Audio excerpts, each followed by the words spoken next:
bottom. And the classic example is what happened in the Yellowstone National Park in the United States when wolves were reintroduced in 1995.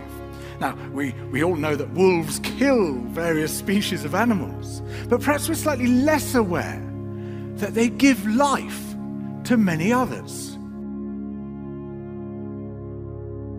Before the wolves turned up, they'd been absent for 70 years, that the numbers of deer, because there was nothing to hunt them, had built up in the Yellowstone Park, and despite efforts by humans to control them, they'd managed to reduce much of the vegetation there to almost nothing. They'd just grazed it away. But as soon as the wolves arrived, even though they were few in number, they started to have the most remarkable effects. First, of course, they killed some of the deer, but that wasn't the major thing. Much more significantly, they radically changed the behavior of the deer. The deer started avoiding certain parts of the park, the places where they could be trapped most easily, particularly the valleys and the gorges. And immediately those places started to regenerate. In some areas, the height of the trees quintupled in just 6 years. Bare valley sides quickly became forests of aspen and willow and cottonwood. And as soon as that happened, the birds started moving in. The number of songbirds and migratory birds started to increase greatly. The number of beavers started to increase because beavers like to eat the trees. And beavers, like wolves, are ecosystem engineers. They create niches for other species.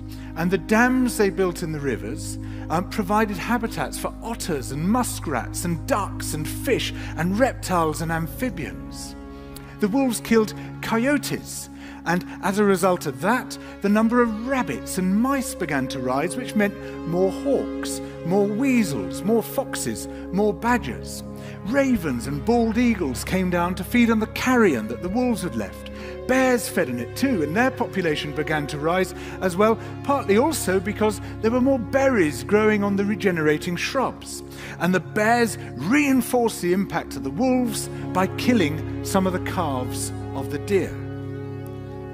But here's where it gets really interesting.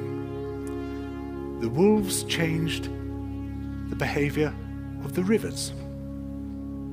They began to meander less. There was less erosion. The channels narrowed, more pools formed, more riffle sections, all of which were great for wildlife habitats. The rivers changed in response to the wolves. And the reason was that the regenerating forests stabilized the banks so that they collapsed less often, so that the rivers became more fixed in their course.